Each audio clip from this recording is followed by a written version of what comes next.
Welcome to the COAL+ICE podcast, an Asia Society podcast that brings you global conversations on how the climate crisis is changing the world and what we can do about it. I'm Mary Kay Magistad. The name of this podcast comes from a photo exhibition the center's director, Orville Schell, first helped put together a decade ago in Beijing with Magnum photographer Susan Meiselas and Dutch exhibition designer Jeroen de Vries. It was originally of Chinese coal miners and melting Himalayan glaciers, a meditation on the causes and effects of climate change. Over the past decade, Susan and Jeroen have expanded the scope of COAL+ICE to include photos and videos from around the world. The exhibition has traveled to, among other places, Paris during the Climate Summit and to San Francisco. And this spring, it's coming to the Kennedy Center in Washington, D.C. from March 15th to April 22nd. It'll be a festival of arts and ideas around the most urgently important issue of our time. This podcast engages with those ideas, too, to help you think in new ways about climate change. And to kick us off are three seasoned climate journalists on three continents. Tianjie is program director in Beijing of China Dialogue, a nonprofit online platform that focuses on the environment and climate change, especially as related to China. He was previously with Greenpeace as program director for Mainland China. Tianjie, welcome. Thank you, Mary Kay. Tunicia Phillips is an award-winning environment, climate, and business reporter with South Africa's prestigious investigative weekly, The Mail and Guardian. Tunicia, great to have you here. Hi, Mary. Hi, everyone. It's great to be here. And John Watts is the global environment editor for The Guardian newspaper in the UK. He's a former correspondent for The Guardian in China, Brazil, and Japan, and author of the book When a Billion Chinese Jump, How China Will Save Mankind or Destroy It. It's about the environmental impact of China's rapid development. John is now spending a year in Brazil's Amazon writing another book, and full disclosure, John's an old friend from when we were both correspondents in China. John, welcome. Hi, Mary Kay. Great to be here. Great to have you. So, John, let me start with you. You've covered climate change around the world. How do you view the moment we're now in?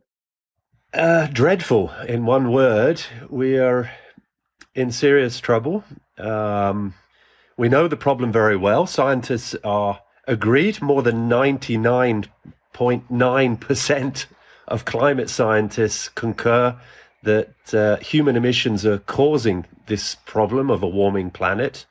And the general population are now starting to see it in their lives. It's not a faraway, distant thing anymore that might happen theoretically.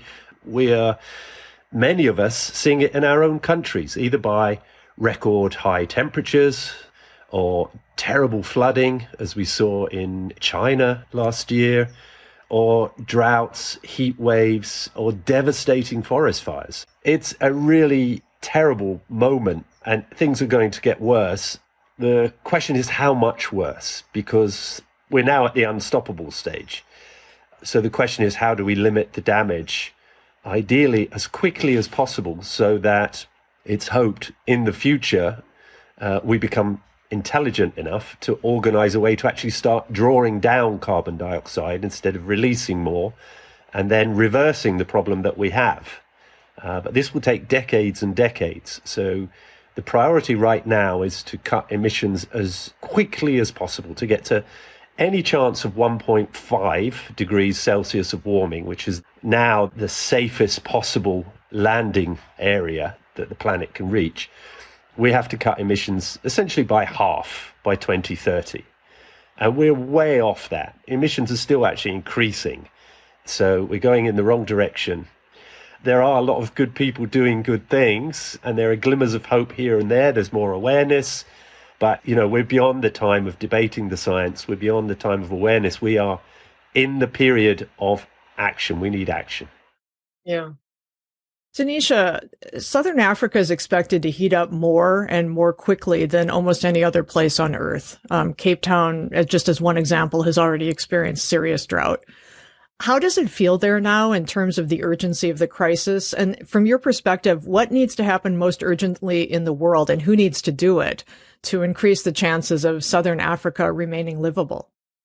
Our environment minister, Barbara Creasy, has, often repeated that Southern Africa and the continent as a whole, there are regions that have already warmed above 1 degree. And so while the world is in this race against time to limit 1.5 degree or higher warming, Africa is already experiencing these impacts. And the drought has really affected large parts of South Africa. And there's this ongoing drought in certain parts that have already been going on for years and years. And right now there are just like these urgent efforts to try and get these communities, farmers, cities to adapt to water scarcity because it's already become such a norm.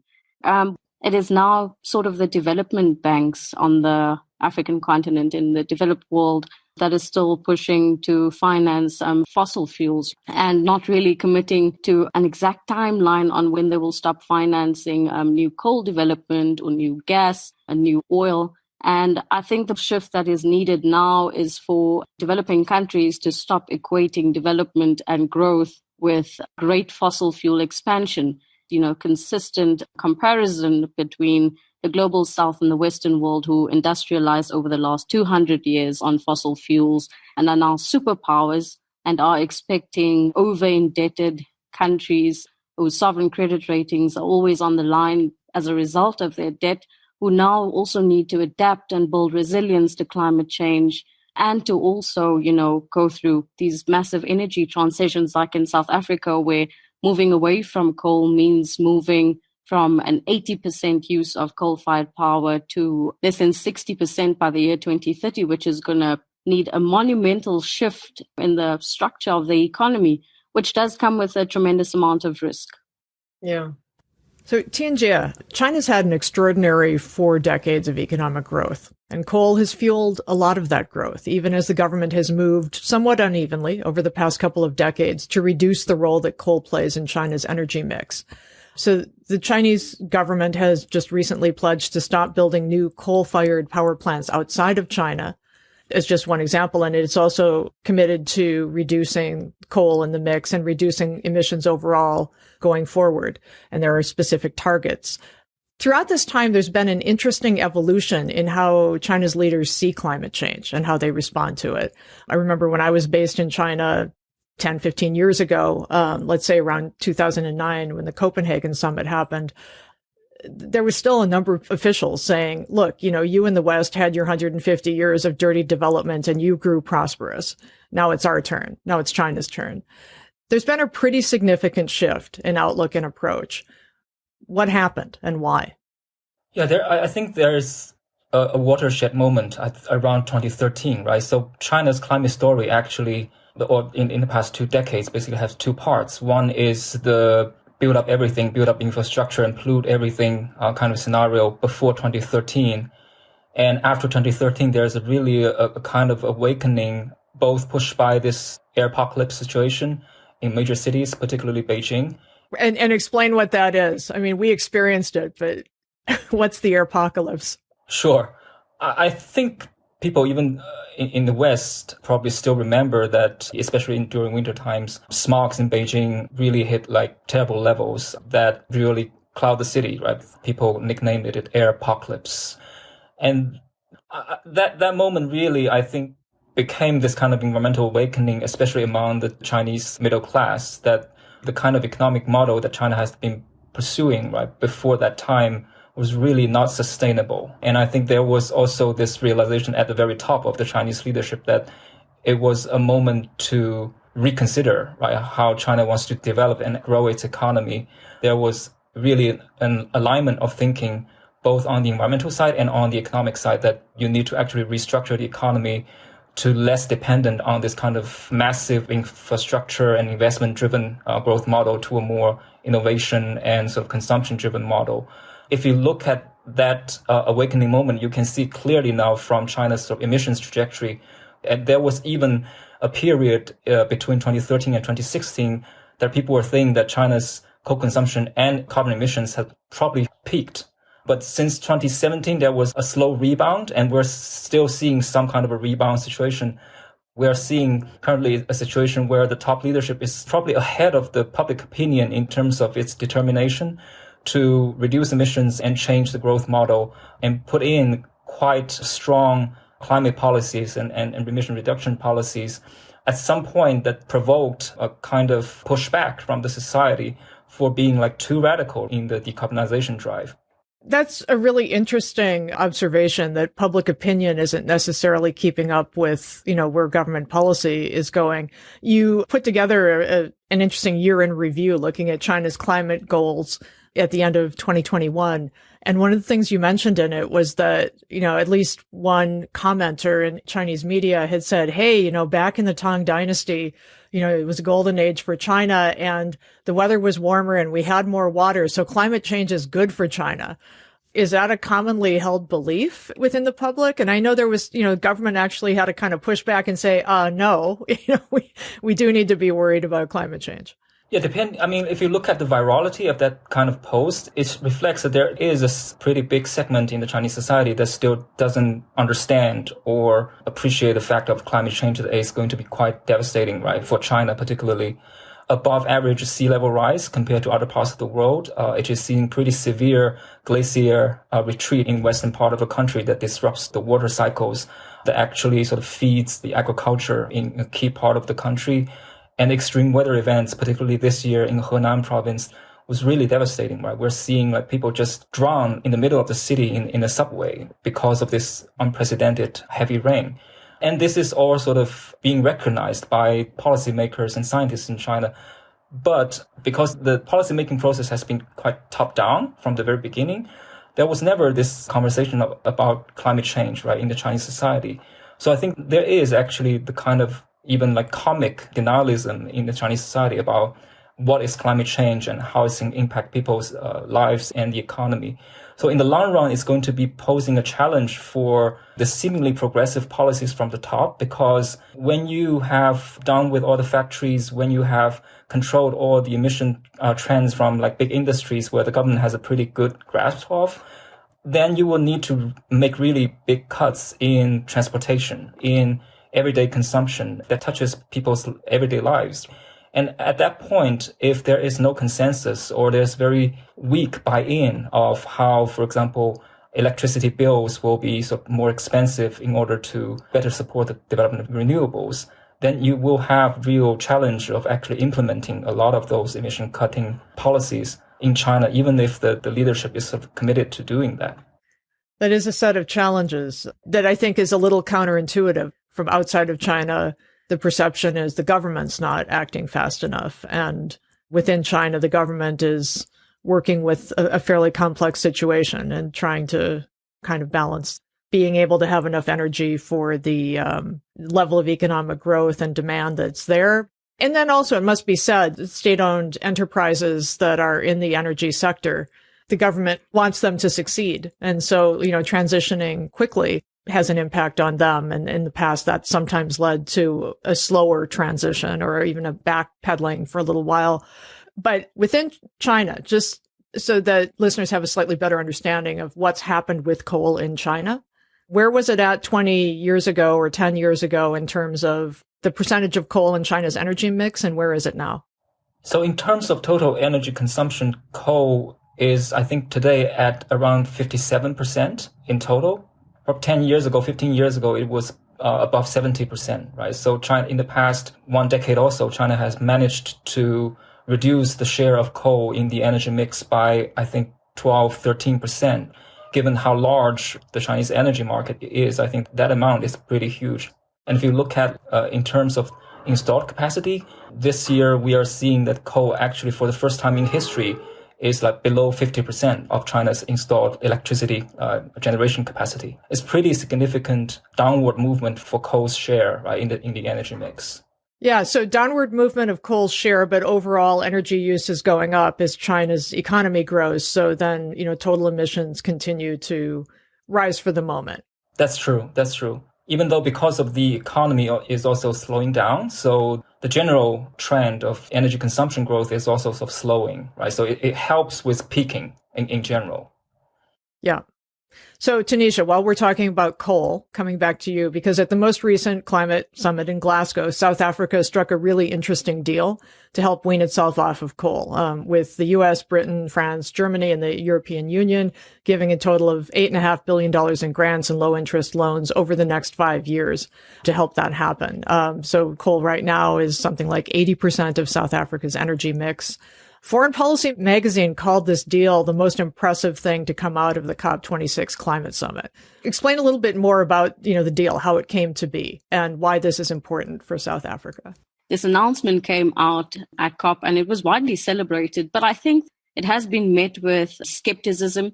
South Africa's government has been, and even President Cyril Ramaphosa has been very vocal in Parliament while fielding questions from opposition parties, that South Africa and Africa as a whole was done dilly-dallying, close quote, with the Western world, and that this concessional finance should have really good interest and that they want a significant portion of it to actually be grant funding, and in a way that these Western powers and developed countries really owed it. So I think this task team that has been set up now that will be sort of negotiating these deals, this finance deal, and fleshing out the nitty-gritties, because the devil will certainly be in the detail. And I think that South Africans are skeptical and waiting to see whether this would actually increase South Africans' sovereign debt burden, or if it will actually make a significant difference in helping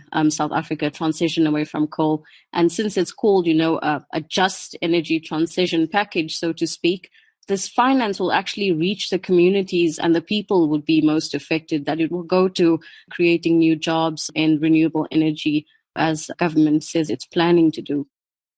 So over to you, John. You're joining us from the Amazon in Brazil, and we're talking fairly early in your day, so we don't get interrupted by construction noises.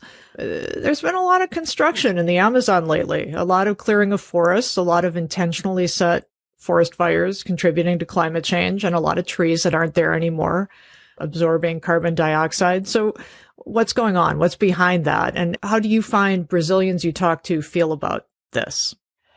There is an awful lot of land clearance going on. It's not mostly for construction, although that is one factor. It's much more for agriculture, for soy plantations and for cattle ranches, because Brazil is first or second, it depends on the year, in soy exports, mainly to China. And in addition, mining is having a huge impact on the Amazon and infrastructure projects.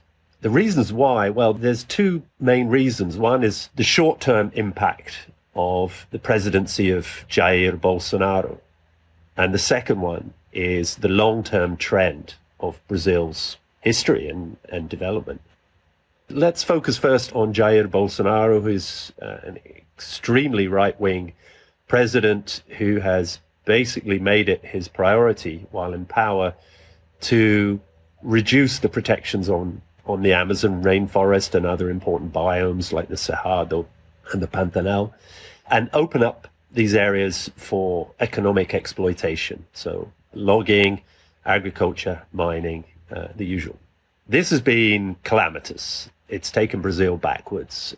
We saw just after COP26, and it's no surprise that the figures were held back until COP was over, because usually they're released earlier. The government revealed that deforestation of the Amazon had increased by 22% over the previous 12 months and reached its highest level since 2005. So calamitous, not just going in the wrong direction, but rushing in the wrong direction. And this is very deliberate. It's almost that Bolsonaro is heading a kind of a clique of land developers, and they're capitalizing on his time and power to do everything they can to grab land, which grows in value enormously when you cut down the trees and convert it into something else. This is very bad news. And all the main regulatory bodies, such as IBAMA, which is the Forest Protection Agency, have been completely culled. So they don't have the manpower, they don't have the equipment, they don't have the authority to do what they normally do in trying to protect the forest. At the same time, Congress is pushing forward with a number of new bills that will further open the Amazon and make a lot of illegal land clearance legal. What Jair Bolsonaro is saying to the public, essentially saying environmental groups are all part of a big international conspiracy, so forget them, that Brazil needs this economic development, so it's almost your patriotic duty to go out and clear land. That indigenous people, actually, they just want to be like us. So we should be going into their lands and opening mines, because that's really what they want. That is, in fact, not what most of them want, according to their leading representatives. So on all these levels, Brazil at the moment is arguably the world's biggest climate villain. I mean, the Amazon rainforest has always been a friend in climate terms. It's always absorbed more carbon than it releases. But there's been a number of studies over recent years that have shown there are so many forest fires that parts of the Amazon are becoming a source of carbon emissions instead of a sink. It's becoming part of the problem instead of part of the solution. The good news is, of course, that Brazil is a democracy and that there is an election next year. And according to the polls, Jair Bolsonaro will probably lose. Of course, a lot can happen in a year, but he could be out. And we might well see a leader who's kind of starts to reverse some of the things that he did. So you could say Jair Bolsonaro is a temporary problem. The real concern is that actually the long-term trends in any case are grim. Jair Bolsonaro's government has accelerated a problem that's been going on for many decades. Some governments have slowed it down a lot, but none have stopped deforestation. It's basically, unfortunately, the model of growth in Brazil. Much of its history has been to go into what they would call the wilderness, although it never was exactly a wilderness. It was, in fact, inhabited by indigenous people, to cut it down and to convert that into farm fields and sell the produce overseas, or convert it into mines and sell the ore overseas. That is the model of Brazil's development and has been for a very long time. And it isn't easy to shift away from that. It did start to move that way and try to make the kind of transition that Tianjie was talking about, that China's trying to make, where you're more driven by innovation and consumer demand, and you have a different kind of economy. But as a result of China's huge demand, the efforts for Brazil to kind of industrialize a little bit more and rely less on agriculture changed direction. So Brazil's kind of trapped. The best hope to get out would be a financing deal that gives them an alternative. The system for carbon trading could be key, because if carbon trading is effective and the carbon price reaches a point where it becomes profitable for farmers to keep forest instead of converting it to sell soy, the equation changes. And then suddenly everyone's making money from having forests rather than losing money from having forests. A new way of thinking is needed to protect the forest, and a new kind of economics more than anything else, I think. And also international cooperation, especially by China.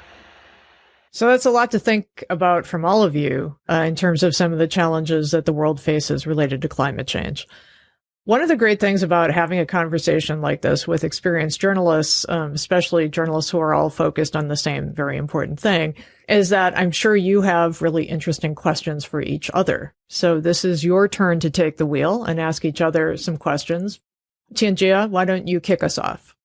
Oh, sure. I do have a question for Tunicia, because from where I stand, I can see that there's a big conversation about just transition in South Africa. So does China have a role actually in South Africa's just transition as sort of an investor and also aid provider? And what kind of difference it can make compared to Western donors in this situation? Yeah, I think that China's announcement that it would stop international financing of new coal developments in other countries already played a role, because it was followed by an announcement that one of the special economic zones in Limpopo, which was envisaged to have a new coal development, that the finance had pulled out, and that was a Chinese financier. China has already played a significant role in South Africa's development in industries, very active in the motor industry, and with changes to petroleum regulations. South Africa has some of the dirtiest fuel in our cars in the world, and that has changed recently via legislation. So the motor industry is really going to have to adapt to these new fuel regulations in terms of the kind of engines and cars and transport that we're using. And I think that we'll be able to see China playing a good role there in assisting South Africa's transport sector and energy sector transition.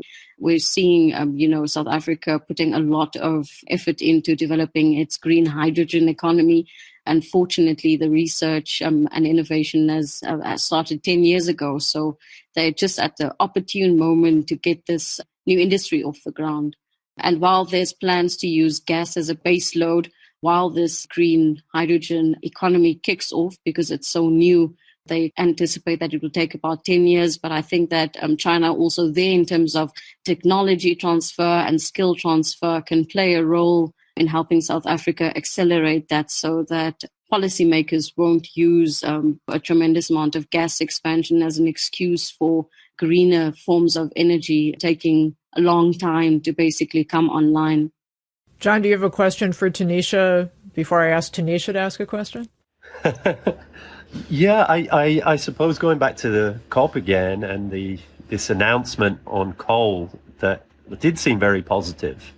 And it seemed like the wealthier nations of the world were saying to South Africa, okay, we want to make you a role model for other nations. We're going to provide finance. We're going to see if it works. We're going to see if we can change the direction on coal more rapidly than we might otherwise have done. Do you feel that within South Africa it's seen that way? And if so, whether that's a positive thing or whether people feel that, why us? Why pick on us to do this?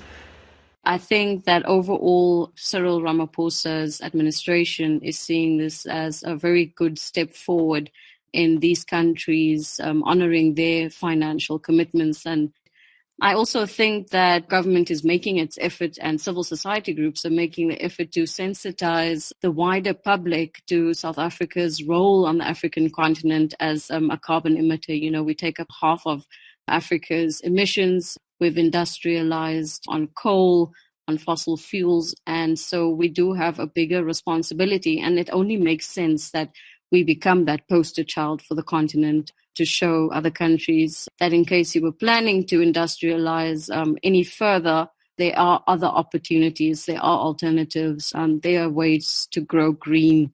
If I could ask you a different question, Tunicia, to what extent in South Africa is biodiversity part of the climate conversation? Obviously, South Africa is a mega diverse country like Brazil. And there's that question that how much should you be protecting that and how to intertwine that with your climate goals? I do see that there is a dual mentioning of nature-based solutions and an added focus on biodiversity protection and protected areas. What we're also seeing is that I was recently at a game reserve, a national park actually, and one of the managers there was explaining how much opportunities and offers they are getting from international companies and local companies to offset their emissions by expanding protection of the spekboom, which is a very precious plant, a mega sequestrator of carbon in South Africa. And while that species is under threat for a number of reasons, I think what we're going to see now is all of these spaces with good qualities and potential to form a basis of a place where you implement climate action and you also sort of benefit local communities where they take part in those projects. I think we'll see expansions of protected areas as part of the carbon market trading system. But I think also while you see an expansion of protected areas, you also see the private sector and sections of government where they actually still want to develop fossil fuels or do exploration projects in protected areas. South Africa's environment now is characterized by litigation. Environmental groups, civil society groups, and human rights watchdogs are consistently turning to the courts to challenge new coal development, to challenge any fossil fuel development that might be harmful to protected areas. So, Tunicia, your turn to ask a question.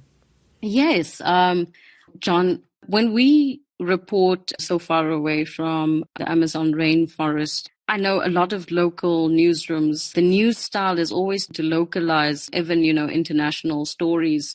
And sometimes I get the sense that also if you write about the rainforest, what happens if the Amazon continues to reduce in its size, what the impacts will be like.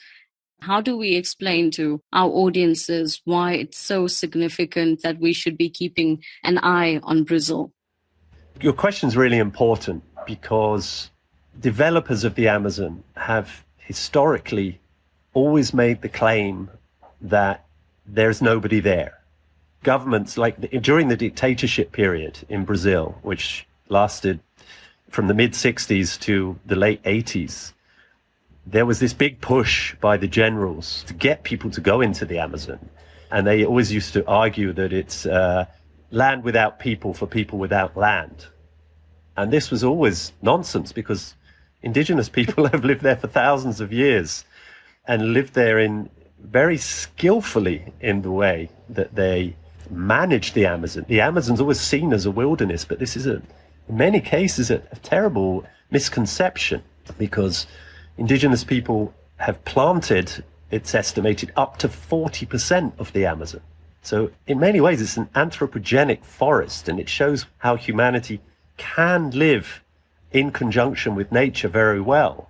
40% of the Amazon, it's estimated, is medicinal plants and plants that humans need for food. So it's not just wild out there. Humans can be a very positive force in the Amazon, and I think that is important to note. But if you have the right skills and the background that evolve and develop over time.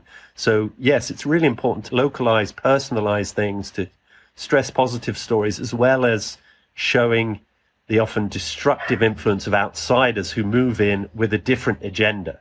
They're colonialists, just like the British were 100, 200 years ago, and still are to some degree.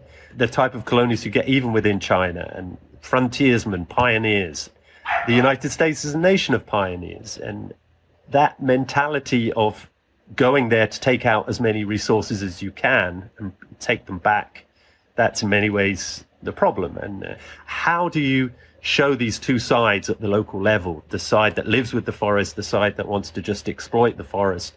Well, obviously visit and talk to people is the best way to do that. And, it's very expensive and time consuming, but there are funds that help to do that, including the Rainforest Journalism Fund, which would welcome more coverage from other countries. I might also, at this point, mention, although we have tried to avoid the construction time of day, we could not avoid a dog barking time of day. So in the background, you may hear one of my 3 dogs yapping away at what it thinks is some perceived threat. Not a problem. Okay. Tunicia, do you have a question for Tianjie?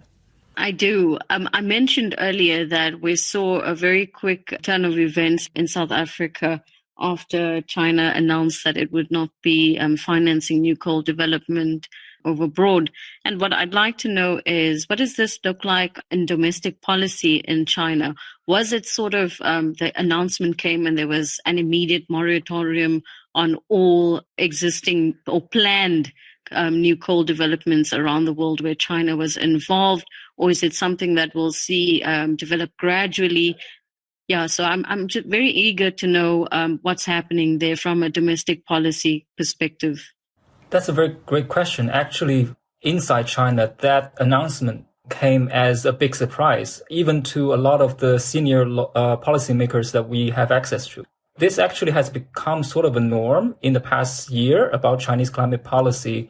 The top leadership has, as I said before, moved ahead of not only public opinion, but also policymaking right beneath them. There seemed to be some real conviction in doing something on climate change to show Chinese leadership on the global stage.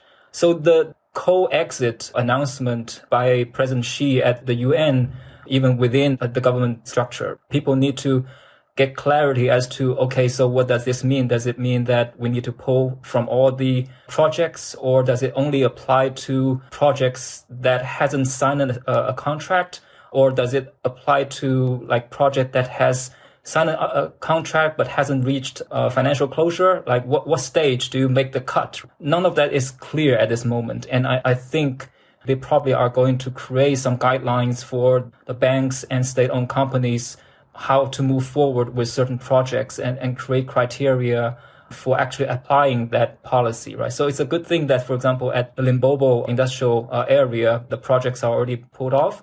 But for example, in Bosnia, where there are a bunch of new construction of coal-fired power plant going on, it seems that both the construction company and the Bosnian government is intent to keep them forward.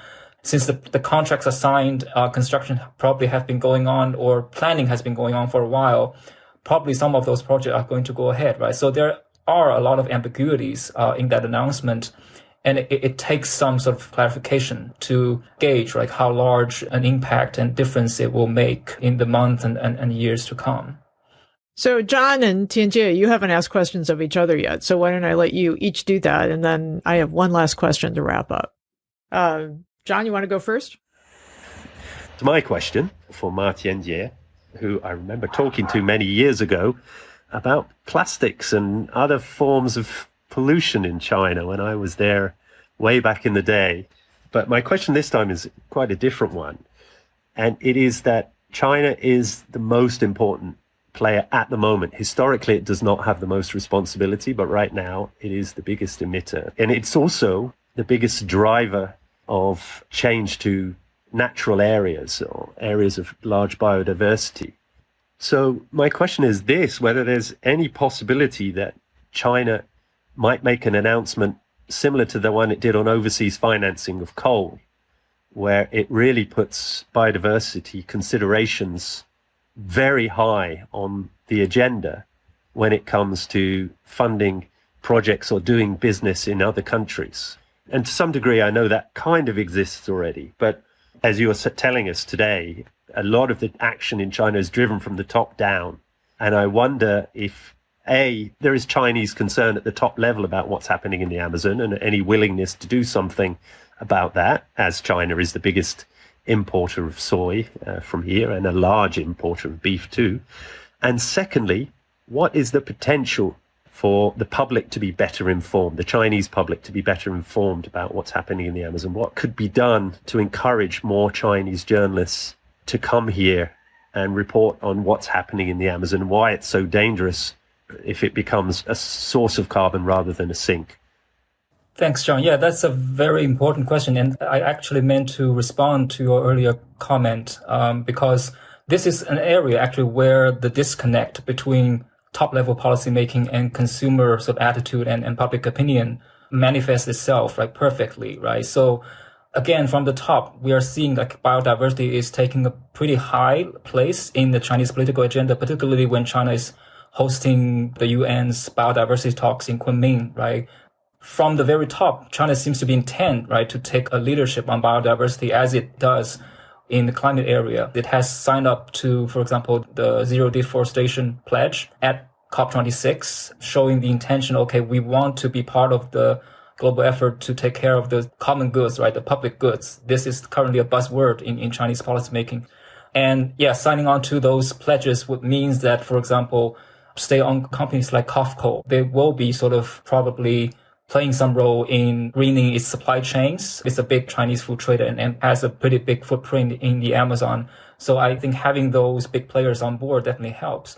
But because the public still feels like climate change is quite distant and the Amazon is also even more distant to them, there's really a lack of appreciation of the role that the Amazon forest plays in climate change and how that actually in turn would impact China. In the past few years, the issue of meat consumption, for example, has been so politicized in the Chinese internet that it has almost become a taboo for any like Chinese player to even talk about how to sort of direct Chinese consumer behavior in order to conserve a place like the Amazon, right? people who are advocating for this were being attacked as sort of Western imperialists who wants to dictate what Chinese people should eat. Why are Chinese people asked to eat less meat when, for example, American people or Australians are eating way more, right, meat than us? The general public doesn't see a connection between why conserving such a distant piece of land and forest actually has anything to do with well-beings in China, because the understanding of the global climate change is still so lacking in this society. And that's where the kind of concern, even when you have a pretty enlightened leadership in addressing climate change and pushing in all those like policies, if your public isn't on board or if your public doesn't have buy-in, at some point it will hurt your agenda. And currently, I think the gap in China is still pretty big. Can I just very quickly follow up on that? And, you know, I know that, of course, the media environment in China is very different. But even with a lot of state-controlled media, or even in this environment, what would be the best way to facilitate or encourage more Chinese journalists to visit the Amazon and report on the problems that are there and how they affect Chinese people? I think there should be genuine South-South collaboration in this area, right? So one thing that is clear is that if this comes from any like Western initiative or influence, it definitely will backfire, because in China's political and internet environment, this will be seen as Westerners trying to suffocate like Chinese development. If the invitation comes from the Brazilian side, the kind of moral force of that would be much stronger. And Tianjie, do you want to wrap up this round with a question for John?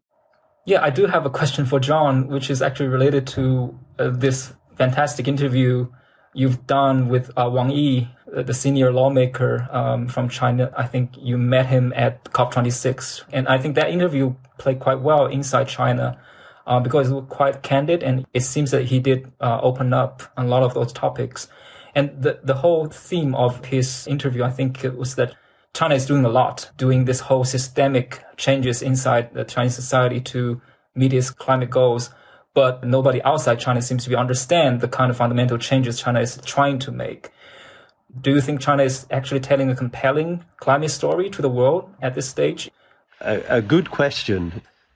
I remember I had been asking the Chinese authorities for weeks, maybe even months in advance, if I could interview a senior member of the delegation. And I didn't get a reply.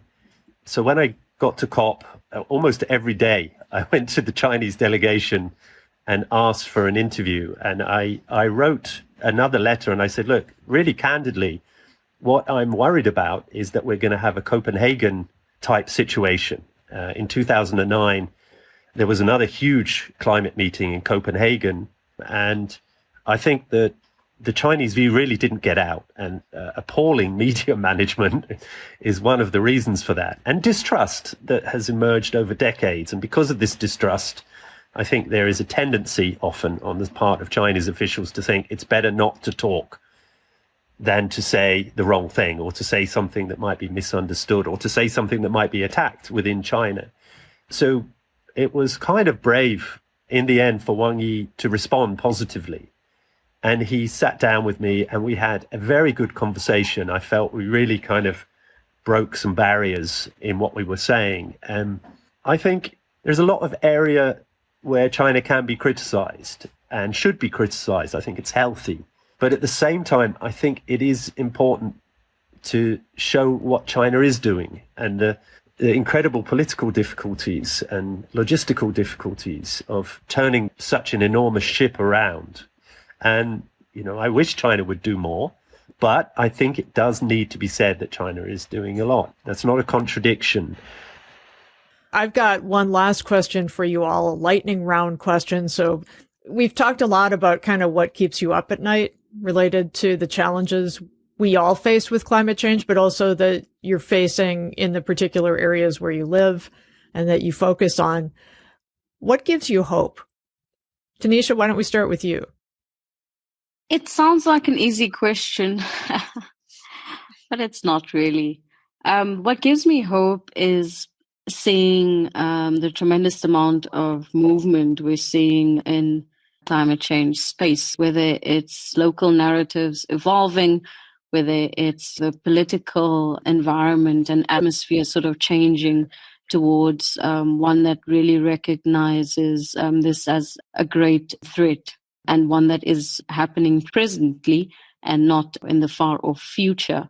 And I think even just seeing how the youth movement has really come to the party on all of our continents, and how Greta Thunberg and the activists on the African continent like Vanessa Nakate in Uganda are really inspiring a generation of young people who are so conscious of the threats of climate change. And for me, what keeps me going is just hoping that that's going to manifest into future adults who really make better decisions for the planet. Tianjie, how about you? So what keeps me hopeful is that at least in China, we do have or appear to have the political will to take action on climate change, which is already a rare thing, I think, in today's world. But for us, I think it's important to get clarity with that political will and get clarity from policy making, and then also getting the society around that overall goal, right? We need the public and the society to be on board with those ambitious targets and goals to actually move towards achieving them. And John? For me, it's two things. It's all of the brilliant, inspiring people that I meet in climate science, climate activism, even some politicians, dare I say it, who are trying to make a change, make people aware. The fact that they face this monster head on rather than try to pretend it isn't happening or we can do everything the way we did before. I feel incredible hope in those people, in people like that. And then the other one is maybe not what you'd expect to hear from a Guardian journalist, but I'm a little bit encouraged by what's happening in finance. The fact that more big finance houses are saying we must do things, that you get major Wall Street commentators saying, you know, oil and gas, that's done. We got to get away from that. You know, that would be unthinkable 10 years ago. I take hope in particular at the carbon price. Since COP26, the price of carbon's gone up above $70. Again, that would be a dream 10 years ago. So that can encourage positive change. You know, I'm living in the Amazon. My fear is that I'm in this wonderful place and I'm going to watch it degrade before my eyes over the next 10 years. But I get hope from the fact that we are actors. We're not just passive observers. We can do something. And I think this is a fight, the fight of our age, and a fight worth taking part in. John Watts, Ma Tianjie, Tunicia Phillips, thanks for a great conversation and a really important conversation. Thank you very much. Great to be with you all. Thank you. Great to meet you. Great talking to you. And thank you for listening to the COAL+ICE podcast, a production of Asia Society's Center on U.S.-China Relations, where I'm Associate Director and this podcast's editor and producer. Tylee Nee is our assistant producer. Orville Schell directs the Center on U.S.-China Relations. The COAL+ICE photo exhibition's co-curators are Susan Meiselas and Jeroen de Vries. Its producers are Leah Thompson and Jillian Schultz. You can check out photos, videos, and more about the exhibition at coalice.org. And if you're in Washington, D.C. between March 15th and April 22nd, come and experience it for yourself at the Kennedy Center. Coming up in our next episode, melting ice, warming oceans, and a world of change. Subscribe to COAL+ICE podcast wherever you get your podcasts so you don't miss a thing.